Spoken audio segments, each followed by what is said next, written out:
try number 2. I think it's gonna work this time. I'm on the freaking system. That makes freaking sense. Wow, I feel old. So they're changing up a lot of stuff on YouTube. They've been kind of doing it for a while. I honestly just haven't been paying attention. I should have been paying attention because now they're kind of starting to force all of this change on me, and I'm trying to keep up with it. I probably should have done some practices with the new system because I don't know what half the buttons are, and it didn't work. So it also probably doesn't help though that I didn't quite schedule this stream. I mean, technically it's scheduled. I know it was gonna happen, but anyway, let's just jump into it now that we freaking know what we're getting into. Sheesh. I'm just, like, this is like one thing I was saying this before in the tiny stream, and if you're just jumping in, seriously, how do I put this? I don't think live streams are my forte. I'd have to probably practice a lot more before I'd really get into it, and that's okay. Honestly, I prefer being able to edit myself, not just for my sake, but for your sake. You might even see from these live streams they can be a little funky, chunky monkey, and you know it's unfortunate because, oh man, I love that picture. It's unfortunate because when I can edit it all, I can give you good quality. Like here, I don't technically know how well I sound audio-wise. I don't know if the video is stuttering or not. I can't know these things very well. If I had like a supercomputer, maybe I could be watching it live on the corner of my eye on a third screen. Because it takes 2 to freaking run this show. I can't even look at both of them because of the slideshow. Because I'm an idiot. I don't know how this will... I don't know. I have more I can figure out. But you know what? Regardless, we're going to talk about Crystalline. And the fact that there's people showing up and everything means that we're going. So thank you so much for joining me today. Welcome to the Blue Shifting and welcome to the rap party for Crystalline. I'm going to start making these more common. Every time I finish a Let's Play of a visual novel, I want to do this. I just didn't thought of the name rap party before, but that was something I used to do when I worked for a newspaper in high school. I was a writer and then I was an editor of the news page, and we would have a like into the night last push to get everything set up and ready before we went to publish it, and we called it our rap party because we'd be publishing and then we would have pizza and it was all fun and games. So welcome to the rap party, and this is also my first one with my face cam, so hello. Hopefully it looks decent. The camera's not the best, but it works. So we're going to talk about Crystalline, and probably some of the most important stuff about it is going to be ultimately what was it that made this game so great? And what improvements could it have made? And this is a really critical thing because, well, I doubt anyone from Pixel Fade is ever going to see this. But we should be thinking about talking to and kind of encouraging Pixel Fade because they're one of the up-and-coming developers that we see out in the West that's making visual novels. And we need that to be happening more often. Some people might disagree with me, but visual novels needs, like, the more we grow, the more the niche spreads, the better it is for everybody. It can be, I don't know, I feel like some people take the cultural appropriation angle when they say, oh, like Westerners shouldn't do visual novels, and that's really ultimately very silly. Just because the art style can be heralded from the anime and manga origins that are from Japan, I really think it's an art form. Art is expression that can be developed and honed and expressed no matter what the culture is. And so if anybody has anything to say about that, it's really just silly. So I want to talk a lot about the development of the game itself, the character breakdown, and ultimately whether or not this was good and it was bad and in what ways. So I'm going to start by analyzing each of the characters in general. And this is something that Crystalline really shines in. And this is what I wanted to be able to touch base on. If you guys have any thoughts or something you want to add, please put it in the comments. I'll be reading it, and you guys can join me with that. But first off, I want to talk about Amy. I'm not going in any particular order per se. However, oh geez, that screenshot, man. But I wanted to talk about this because I want to break down a lot of the characters, and Amy was an interesting one. I feel like she had one of the best depths of character that we saw in the visual novel. As you remember, that she's the scholar girl, pink-haired, young, but exceptional for what she does. And she comes off as very cold, very animatronic-like, very anti-emotional. and that can be difficult to approach. It's kind of quirky, but considering how much of a spotlight she had on her as a character, I felt like it started getting in the way at times. Now, it made up for this in a lot of ways because we got to see some moments where she got to pull back the veil that she put around herself. We got to see the girl that was underneath. And those were the best moments for her by far. And not just that, that sounds very, like, very obvious. But considering what she was, and then be able to see that part of her, it made it really nice because she really came across as human. And yet it also drew this kind of uncomfortable idea that why did she feel like she had to hide herself? It's something that I felt like was very, I don't know, it was odd to see for her character. I feel like there was a lot more to her character that could have been expressed, and I feel like that this just wasn't being handled properly.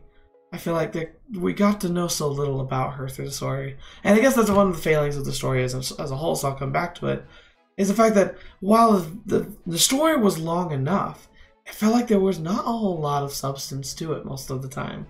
Maybe it was trying to lean on tropes too much, maybe it was just simply weaving a narrative, but the problem is that there also was so much more you could express in the story that was not. Now, Alyssa, Wild Romance. Yep, same old. We'll see, we will see. I might have a surprise for you coming up here in the near future, but you'll just have to wait and see. But it should be something interesting. Alright, so now to get back into character development. So Amy, what could have been done to be better for Amy? I feel like we needed to have her to have more weaknesses.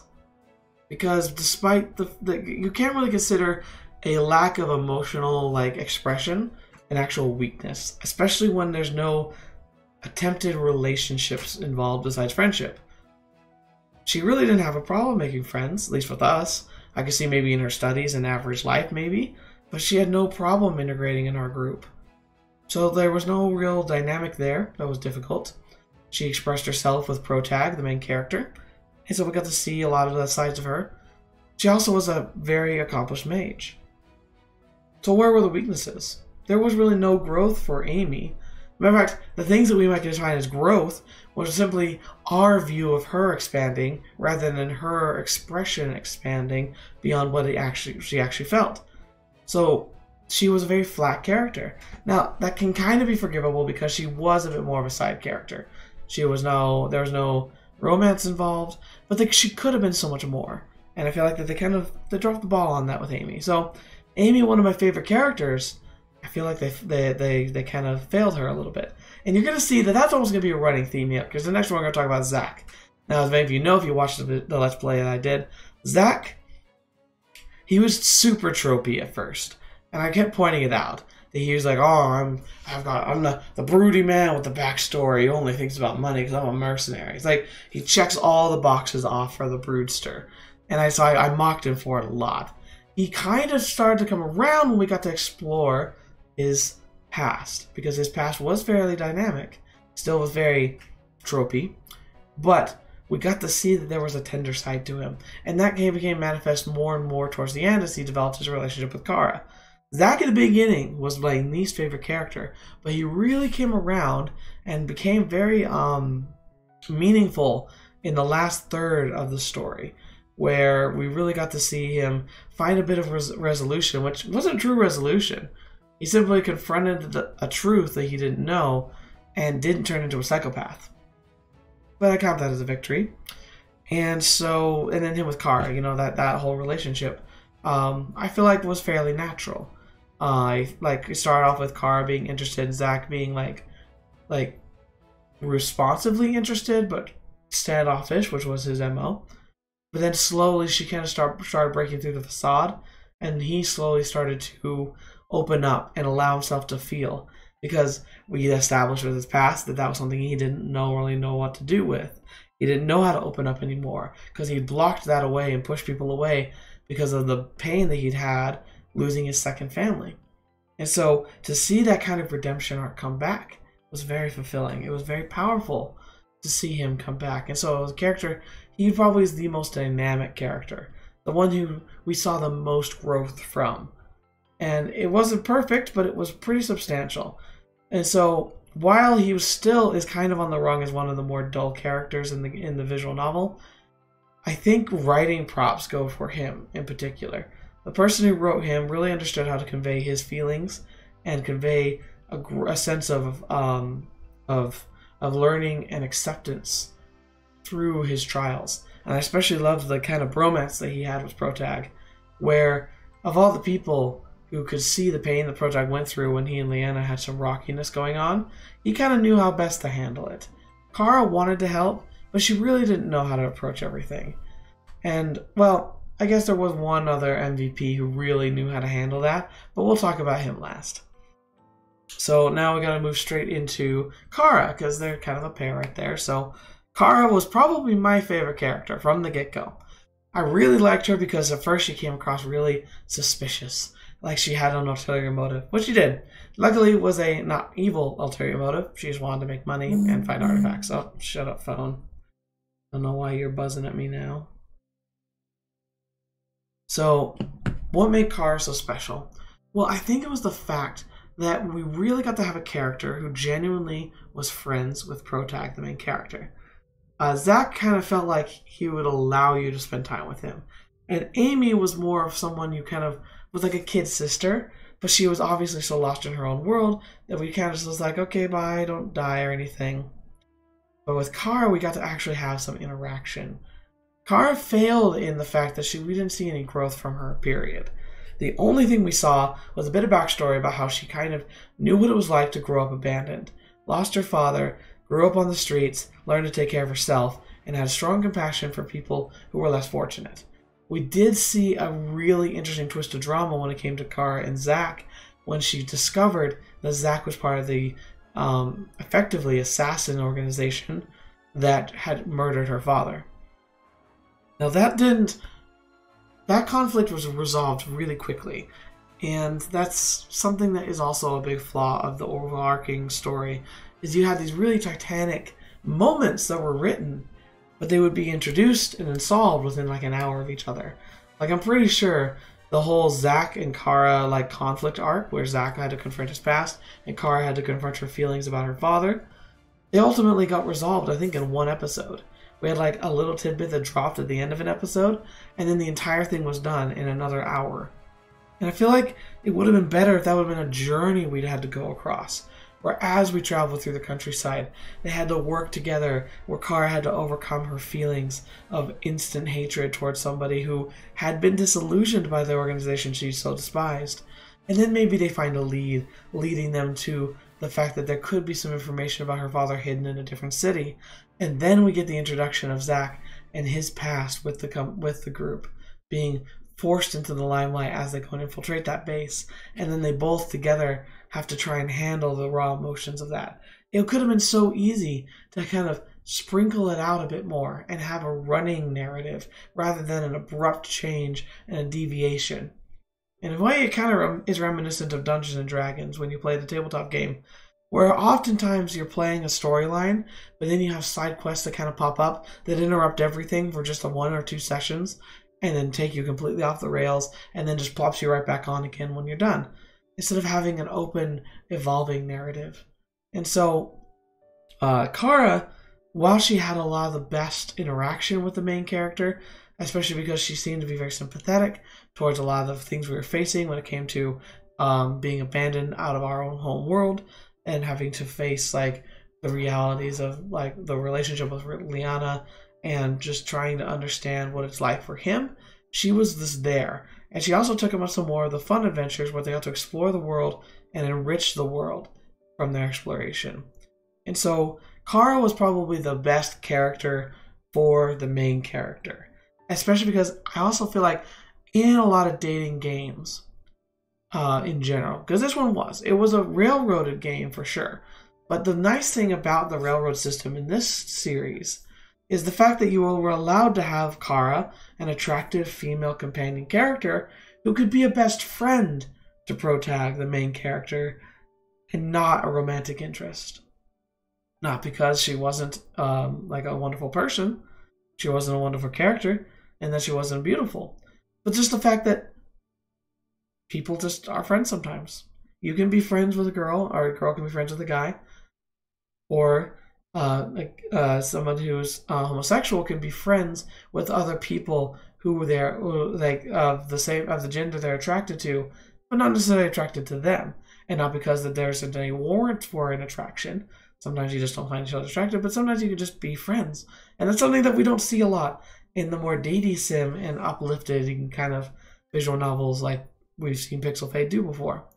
Now, the Ace Academy did a pretty good job of being able to highlight the idea that like you have a romantic interest, but then there's the other people who become your friends, and that the routes do subtly change depending on how advanced that relationship got. Ace Academy is still, I think, the premier and the best product made by Pixel Fade, which is funny because on a technical standpoint, Crystalline is fantastic. It's beautiful, its art is wonderfully crafted, and I'm getting a little distracted. I'll dive more into this when I go into the wrap-up of the wrap-up. So now we've got the next character, Liana. Liana is probably the sweetest fictional girlfriend I've ever had the pleasure to play a game through with. I loved the fact that we had a character who was a bit more on the prudish side. It's very common for the tropes to be throwing out a bunch of fan servicey stuff, and let's be honest, Crystalline did that a few times. But Liana always had a very humane approach to such things. Kara was all for it, obviously, but Liana reacted in a way that I felt was very human and normal most of the time. I still think the bathhouse ended in a very strange way, where they just kind of like, oh, okay, you guys can swim over here with us. I just thought that was a little unrealistic, but Liana had the idea where, like, she felt embarrassed, but she had her genuine feelings. They conflicted with each other in her mind, and that they were tied directly to her misgivings she had with her family. I loved the arc about her having to face her family and what dynamic. And I really wish we could have explored a bit more about her relationship with him and with Protag. Of course, we might. We did hint at a second game at the end of the true ending, so perhaps we'll be able to see a continuation somewhere. However, I'm starting to think, too, that Crystalline would be difficult to continue. I don't know, maybe if you follow a different character and then you end up meeting the original cast, but I just don't see where else they could really go with this narrative, because, let's be honest, we barely could see where they could go with this one. But overall, Liana was a fantastic character. It was a pleasure to go through the courting kind of steps with her, because they did reminisce me so much of what it was like to actually like date girls and eventually to find the one I wanted to be with forever. Like, it felt so real, and it was very realistic in a lot of ways, despite being set in a world of magic. And that's really the gift of writing in general. And so I want to talk about Protag a little bit. There's not too lots to say, but because it was a railroaded game, my choices as a player and your choices as a player were very limited. These choices tended to be just a tone that you would take in a conversation. Very rarely did it change very much in the game. However, I did play some of the other endings. There's a chance after the Water Temple, before you head towards the Shadow Temple, even before you like do any of the stuff with Liana's family, is you get an opportunity to try and open a portal right away. And if you do that, you actually succeed and get back home immediately, which I thought was kind of surprising. But I loved the fact that that was a part of it. And I liked how there was a little bit of choice involved. Very little, but some. The ending itself kind of railroaded you as well. You either kind of had to go for the sacrifice route, or you kind of just gave up and everyone just kind of died-ish. I don't even think that was actually a thing. I think it kind of forced you to do the ending anyway. And so the real choice only ever became, did you go home or did you stay? And it really clearly pointed out that staying was the right one. That you staying and being with Liana and your friends was the true ending, and they made it very, very clear. So even when you chose an ending, it never felt like yours. Steins Gate was a good example of a game where it definitely had a very strict true ending. Like, there is that one true ending, and that's the way it is, especially when you play it. You know that's their true ending. However, all the endings felt like a resolution. Some of them were terrible. The Ferris ending, oh my gosh. I liked Ferris as the character, but that ending made me feel like I was dead inside. Oh, it was a nightmare. Oh, just for you? I kind of was, but no one told me that you wanted to, so I could bring you in if you want to. Let's see. Yeah, literally, I asked last week if anyone wanted to come onto the podcast and literally nobody responded in any way. So I was like, oh, I'll just hold on to it myself then, because that's my go-to. I don't have to shut up if I don't want to. So yeah, if you want to join me, just Rio, you can join me in Hot Seat on the Discord channel. I didn't even realize I wasn't even online, so there we go. Yeah, we might get joined here. I'll put on the screens again. Please, if anyone else is thinking about joining, message me in the chat if you would before you do, because otherwise I might not see it. So yeah, so just you should be able to jump in if you want to, and I'd love to hear your thoughts on this. I'd love to hear anyone's thoughts on this. But yeah, like I said, I really thought that no one was really that interested in joining in, and it's okay. Crystalline was one of the ones that had a bit of a smaller following. Not everything I play has a big following, and that's okay, because I don't do these videos to try and get popular or to try and have tons of success. If I wanted tons of success, I wouldn't do visual novels. Inherently, when you do a long series, you're never going to have viewer retention that you would want if you wanted to really make a channel explode. But that's never what this has been about. It's always been about something special to me. Now, I think you should be able to jump in now. Let me know if you have any issues. So, where do I step in? Yeah, it's funny because like now I'm checking Discord to make sure. It looks like people are just posting more memes. Anyway, so Protag is the character. I was still going into that a little bit. Because he was railroaded, we got to see a bit more about his personality and the types of choices he made. Effectively, it kind of came down to, do you make him like prudish and considerate? Do you make him daring and kind of boisterous? Or do you make him a pervert? That was really the ultimate choices. There might have been a few more sprinkled in, especially if it was making references to like pop culture in any way. Well, I almost don't want to call it pop culture. I would almost say weeb culture. But I feel like, oh wait, hang on. I just realized there might be another reason why you can't join in. Wait, no, I think you're there. Yeah, I'm here. How's it going? I'm just not shutting up at all, my typical thing. Hi, thanks for joining me. I literally, like I said, I literally did not think anybody was actually interested in joining because I didn't hear any responses during the week. So I guess now that you're here, what was your general opinion of Crystalline as a visual novel? Generally, I feel that it's an okay visual novel. I don't think it's particularly spectacular. But it's a solid one to read. I think it was worth my time. At the very least. Yeah. Okay. A few talking points, but we'll go through them as you touch on them, I think. That's good. So I was wrapping up just about like all the characters since you weren't here for those parts, like because I was just wrapping up Protag, the character, saying that like the choices were fairly limited, but that allowed him to kind of have a shapeable personality. But it ultimately was broken down to three: the prude, the boisterous, kind of a more the confident, boisterous one, or the pervert. And but other than having those kind of flavors, ultimately the character was going to be the same. He would be heroic, he'd be bold, and you really wouldn't have any direct flaws. And so, kind of, I don't know. It's fine for a protagonist, but there's always that element of visual novels where, like when you don't get the chance to make choices, especially critical choices, I feel like visual novels are missing one of the most powerful tools to make their games memorable.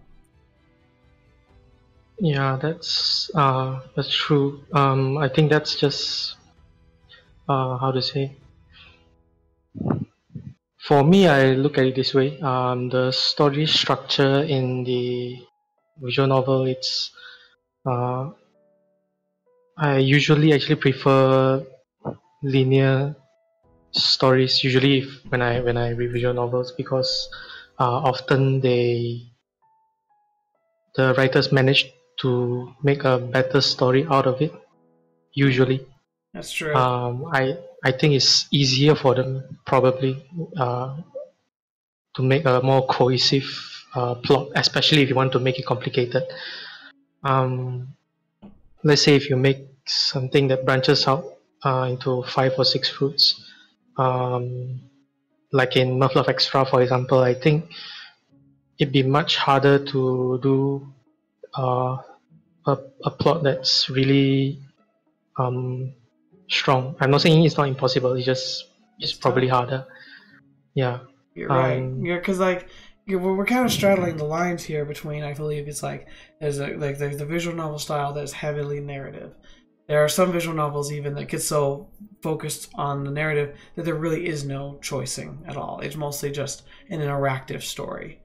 And then on the other side of the spectrum, you have the dating sim, which is, oh, here's all your choices, your potential harem. You're the harem character. You decide what you do with it, kind of thing. Where like a lot of it can be really, really shallow. There's usually not really any major plot points, except maybe with one of the dateable characters. You get to learn a little bit about them, but ultimately it is so open ended. It makes it really difficult to make that a relevant story. And then most visual novels tend to fly somewhere in the middle, though, a combination of the two. yeah. There is one thing I like about, I'm not sure whether you touched on it, how they developed Kara and Zack, if I got the name right. Yeah, Their romance, I think. That's something I quite enjoyed. I don't think many visual novels go that way. Usually, the side character never gets anyone. that's true. Yeah, so that's one thing I liked. I did like that too. I touched on it a little bit. I actually, I mentioned I liked that, and I do agree with you. My biggest focus, I think, though, was I loved how Kara, being a companion character, mainstream character, attractive female character, was always portrayed as a friend to the main character. Because I feel like there's a lot of visual novels that when they focus on relationships, like I pointed out, like a lot, like there tends to be the kind of the feeling of the harem, which I would say kind of like an Ace Academy. Ace Academy did a good job of making it so that like the girls who you weren't like pursuing the routes of tended to treat you like a friend, but at the same time, there's still that element where you can kind of see where it was structured so that you could be more. And so it can kind of make some of those interactions feel kind of flat or orchestrated. But Kara, because she was never meant to be a dateable character, was allowed to become the protagonist's friend. And she really came across even more than Zach, who would be the kind of like the obvious choice for the close friend character. She really, I felt like, stepped into that role much better. And I liked that because it is another thing that is very reminiscent of real life. Yeah.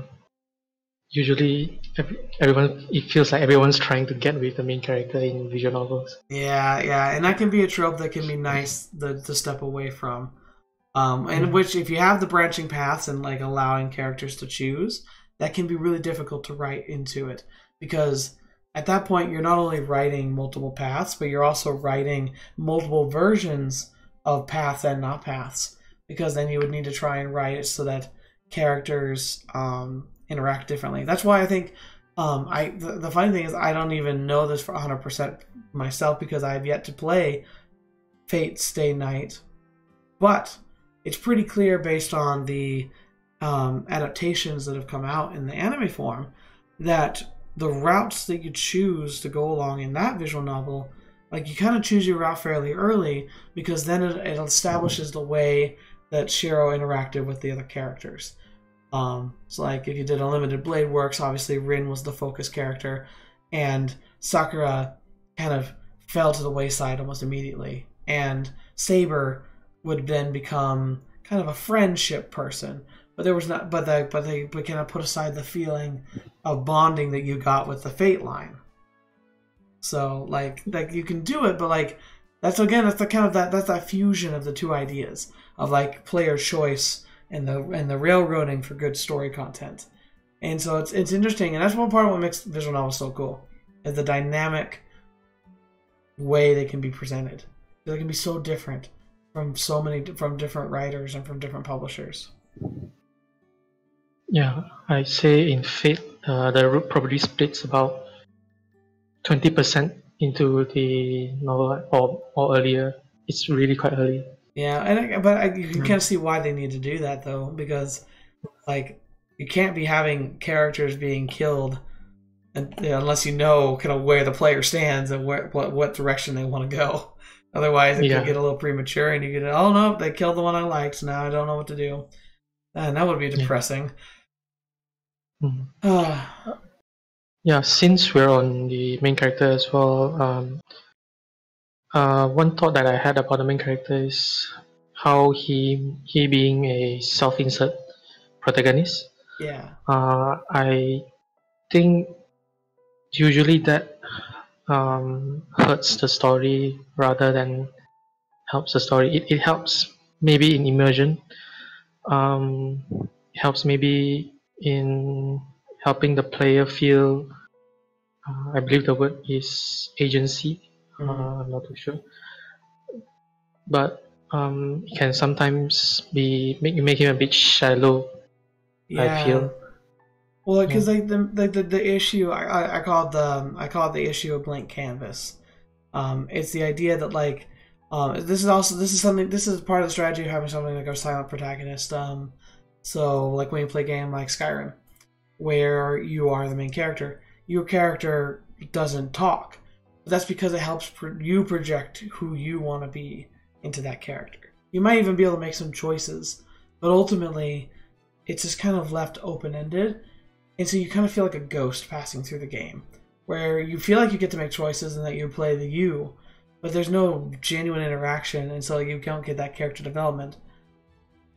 So Protag, the main character of Crystalline, kind of has the washboarding effect of being the canvas, because you're supposed to be able to project yourself onto him, but inherently that means it's hard, because how are you supposed to have a conflict when characters can react to it differently? Like, once again, it's not a measure of this is not possible, it's a measure of the amount of complexity that gets introduced into something when you have to be able to account for multiple possible ways to react, and then you have to account for how do other characters react with that. And visual novels can quickly become a I don't know if you ever heard the adage of like you have an empty closet, you throw some coat hangers inside, and you open the door a few months later, and you have more coat hangers than you ever know about to do with. Or if you have like headphones and you stick them somewhere in a drawer, and then you pull them out a month later or something, and they're tangled up in knots. It's like the messes that start trickling down. It's almost like a butterfly effect for a writer. When visual novels start getting when you start branching out, the more complex you have to make it to try and make the characters more relatable, the more insane amount of writing you have to do. Yeah. That's the thing, it's so crazy, because like Muv-Luv is a good example of this, because like Muv-Luv, you get choice, but they're very limited choices, and mostly the character Takaru is himself. Like, he's his own character. So you're more of exploring possibilities rather than actually making decisions. And yeah, look, I'm in the third game of that series, probably about to finish actually. Oh, that's terrifying. But like, what? I've been making content for that game for that series for like 3 years now. Like, look how complicated that game was, and I only showed one playthrough ending of each of the games. I had to go play it back a lot to keep up with everything, and it's such a branching and like massive narrative, and it's not even the most complex it could have been. It's insane, and it's just one of those examples again. Like, visual novels are hard.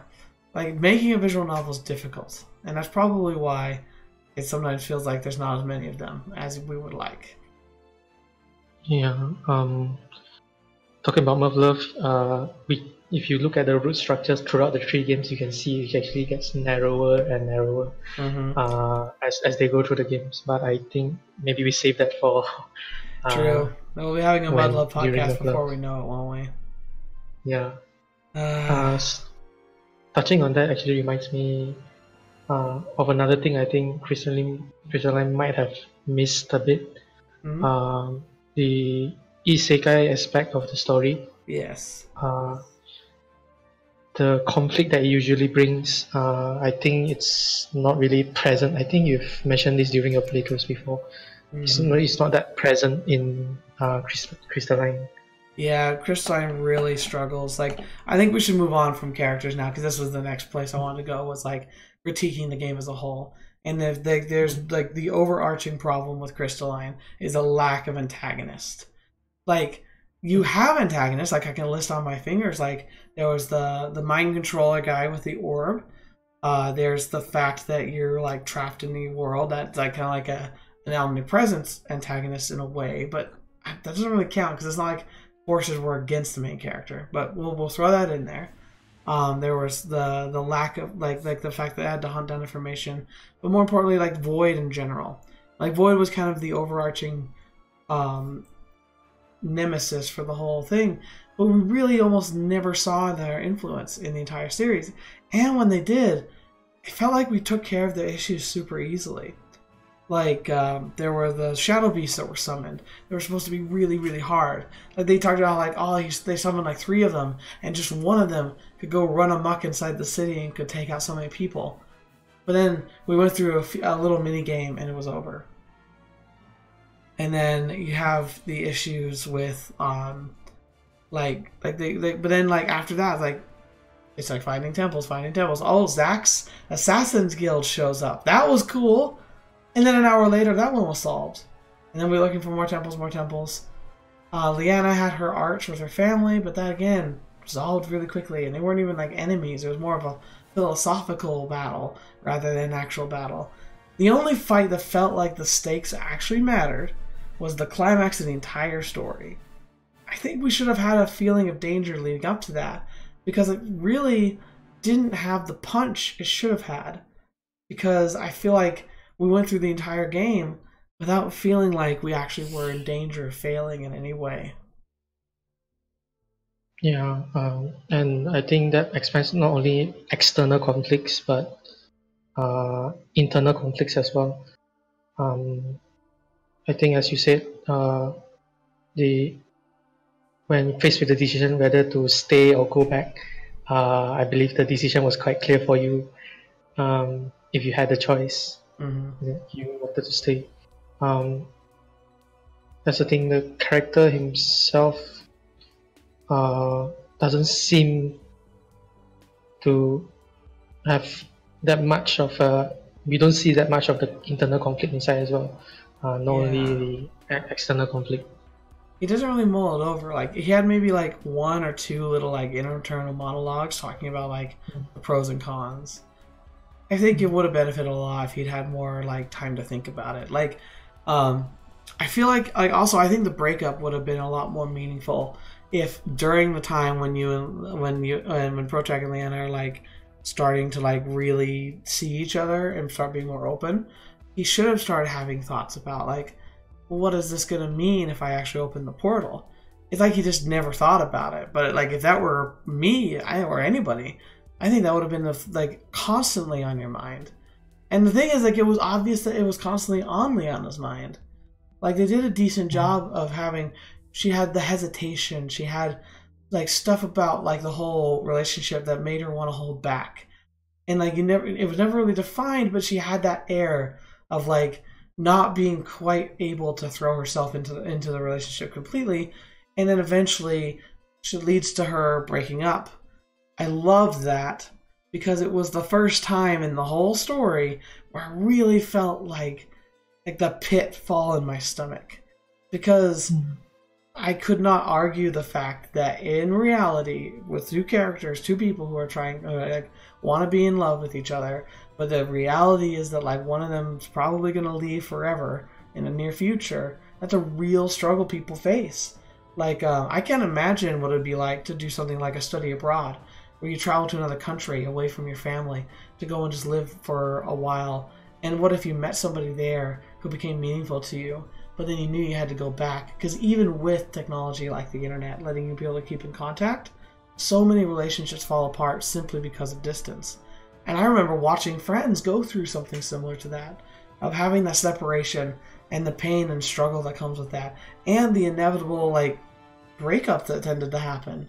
Those are real things, and they could have explored it so much more, at least from the perspective of the protagonist, because it just kind of came out of nowhere for him, and that was a failing. I think they could have really improved upon.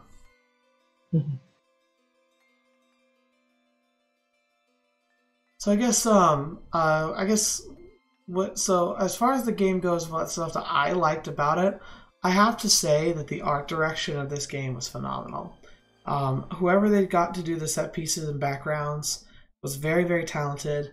I think the character design, the outfits they're gorgeous, they're engaging, they're very unique. Their visual styles were recognizable instantly, and that's something you really want in characters.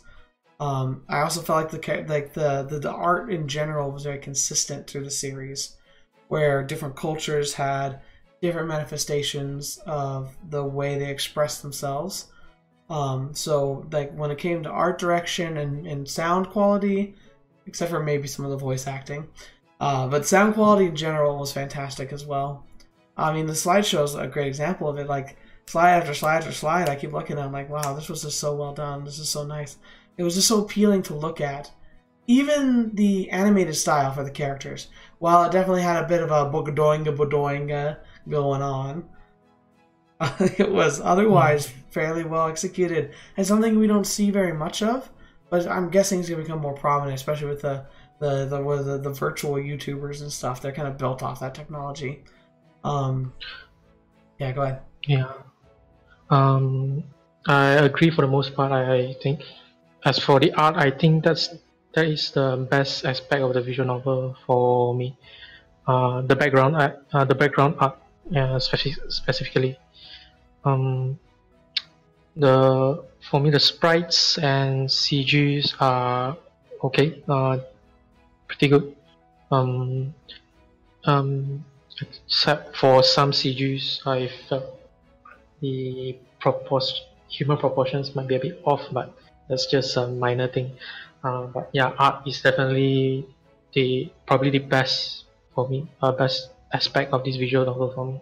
Yeah. The background art, that watercolor style that they had. I know it like they definitely did a good job with the art direction. Just a callback to anybody who might have forgotten. In episode 7, it's actually the title of it is "Scary Beyond All Reason."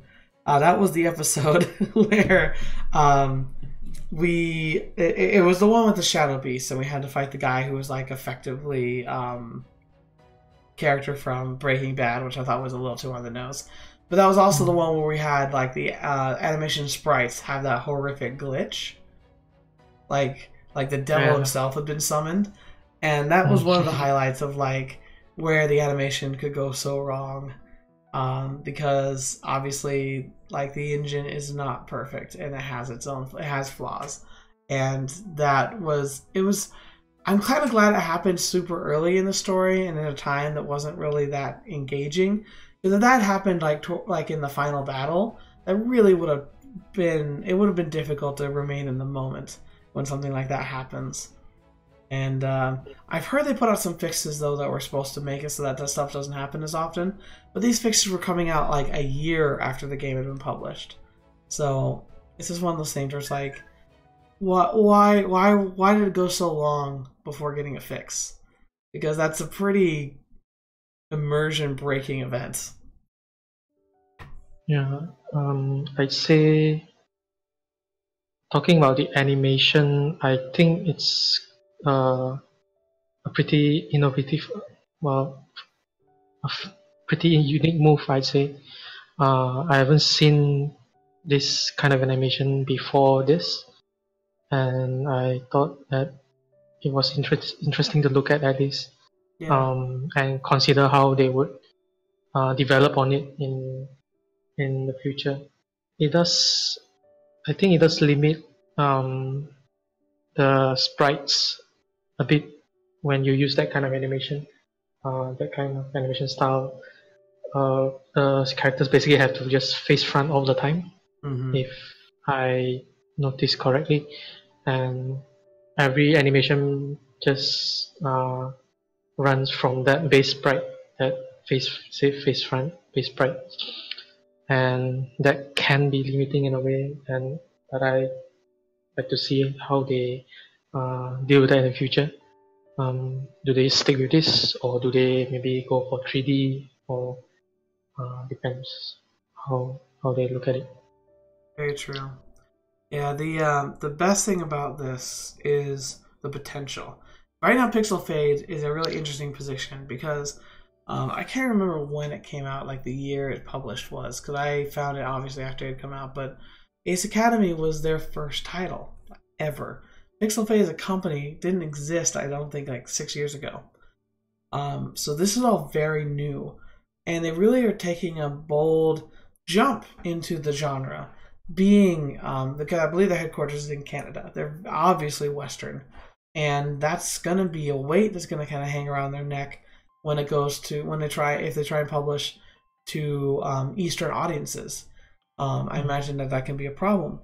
But to see them having such good ideas so early on and executing them so well, it's very promising. There are a lot of games that I played from smaller studios in Japan that on a technical level just don't even compare to even Ace Academy. And now we've got the sprites going on, and they had the Kaori After Story that came out recently, which I believe uses the sprite system, but with character designs from the non-sprites system of Ace Academy.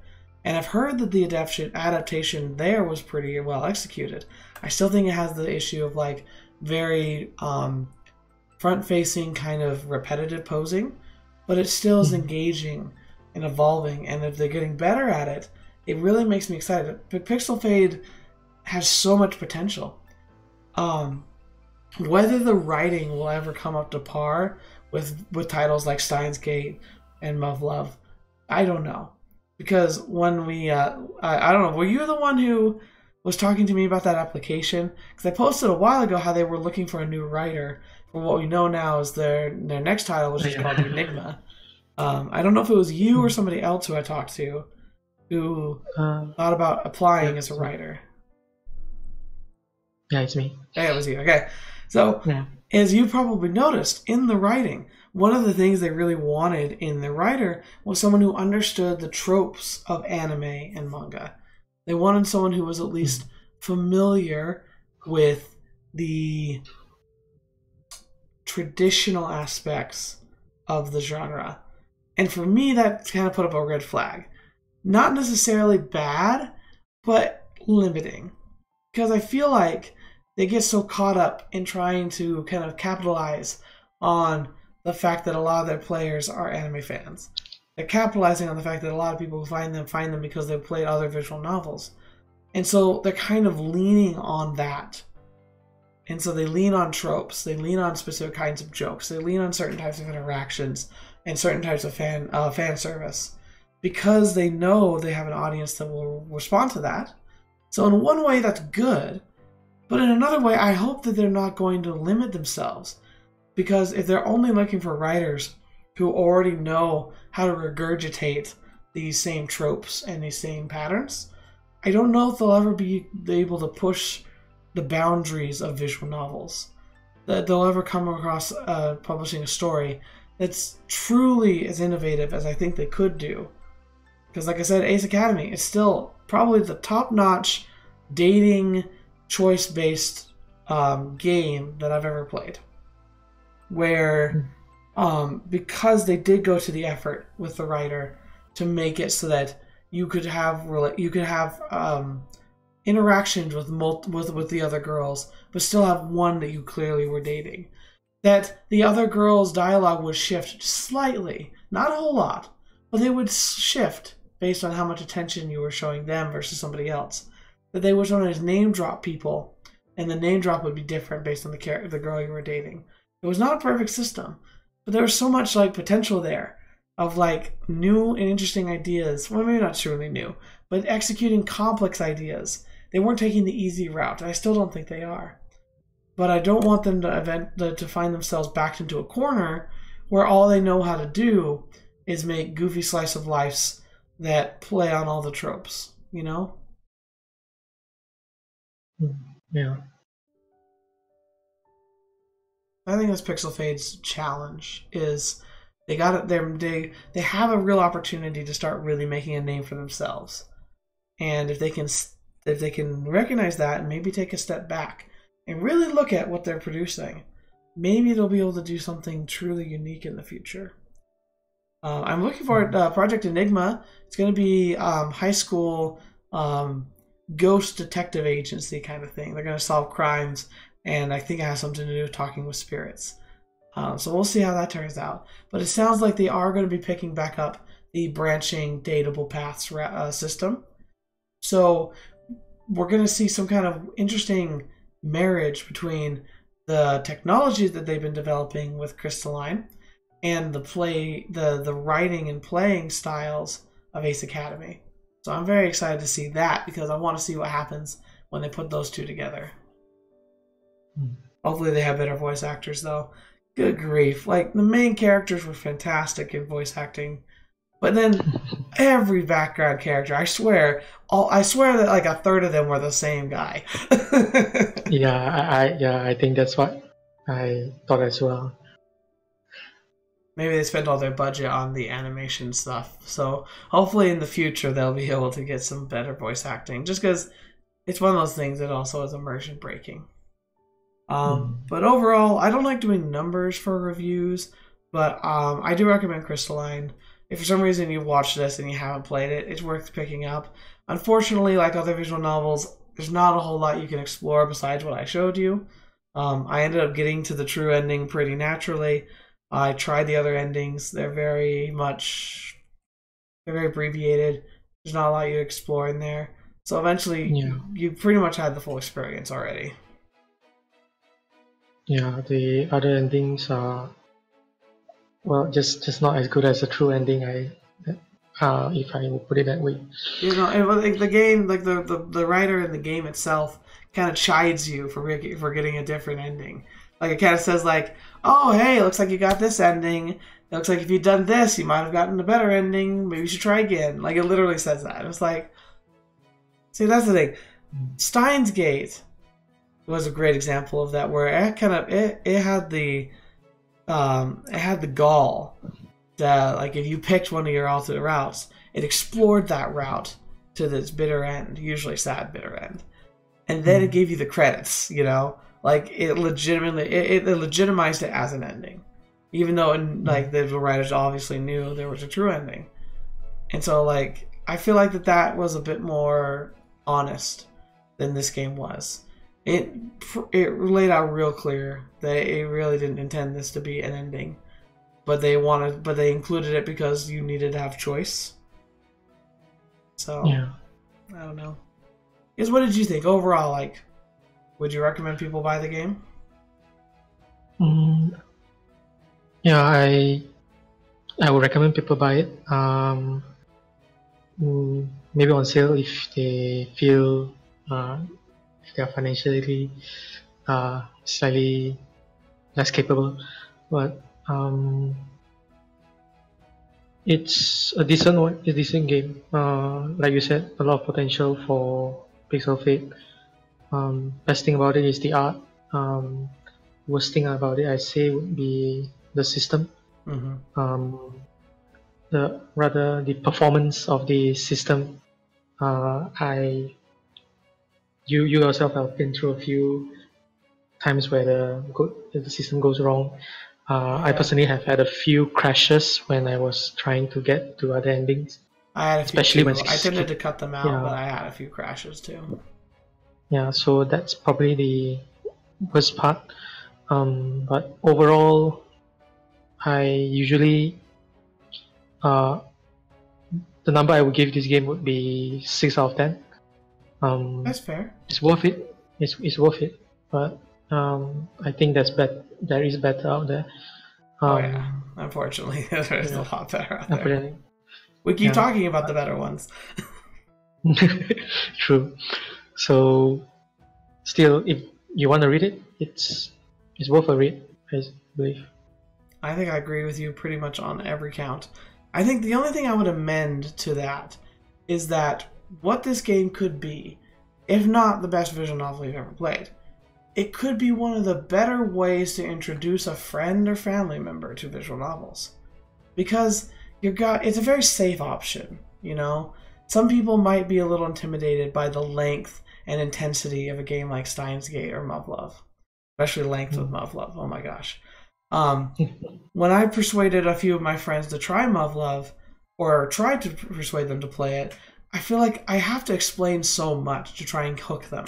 Because I know Muv-Luv Extra it's not really the hook I tend to rely on. I tend to rely on the later stuff. But like realistically, I'm also expecting them to play through 50 hours of gameplay to get to the good stuff. It's absolutely worth it, but that can be a hard sell, and you might lose a lot of people along the way if they are already invested somewhat in the genre. So this could be a good present, maybe a good Christmas or a birthday present for somebody to be like, hey, try this, see what you think. And then if they respond positively to it, then you can start giving them more complex and more ambitious visual novels. Yeah. Another thing maybe this would be good for is like what you and I have been doing past half an hour for analysis.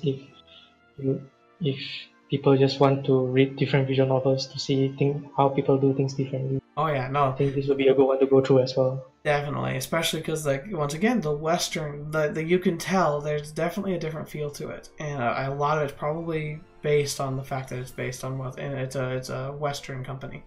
It's gonna have culturally an impact, and it's definitely gonna have a feel to it that's all its own. But it's a good place to go if you want to explore something new. It's kind of like Pixel Fade is kind of like the Rooster Teeth for anime, like where they've got Ruby. And there's even a debate whether or not Ruby would be considered anime or not, but you can tell it's very heavily inspired by anime, and so it falls in a very similar genre. This has obviously been very heavily inspired by visual novels. Some people might argue that it wouldn't count because of its origin, but I think more so than Ruby is an anime, this is definitely a visual novel. But yeah, so I guess, do you have any last thoughts you want to say before we wrap up? Nope, I think that's all I wanted to say. All right. Well, thank you guys so much for joining us. Ryu, thank you so much for joining me. My fault that this whole thing kind of came together last second. I had some stuff going on this evening, and by the time I realized I hadn't even uploaded a proper thumbnail for this was when I should have started. Like, I was already 2 minutes late, and then I realized I hadn't even done any of the legwork. So, my bad, but thank you for joining me even well after I had started. Thanks for those of you who are listening to this. Hopefully, I've realized that my past live streams, while they are you can still watch them, they don't stick in my video feed. So I'm going to try and start archiving these in a playlist of some kind. It doesn't make it easy for me. I have to kind of do it very manually. It's weird. YouTube's kind of strange in this regard. But I'm going to try and start filing these away. So to those of you who are seeing this in the future, thank you for joining us. And then hopefully you enjoyed playing through this game with us. I look forward, and feel free to join on Discord if you have thoughts you want to jump in on. It's a good place for us to kind of catch up on the older series. And yeah, if you haven't noticed, I started Steins Gate 0, so if you want to stick with the Wednesday schedules, I hope you can stick around with those. Though, play Steins Gate if you haven't played Steins Gate. If you haven't played Steins Gate, play that one first, dang it. But thank you guys so much. It's been a pleasure, and until the next video you're watching me, or whatever to see me in next, I'll see you there.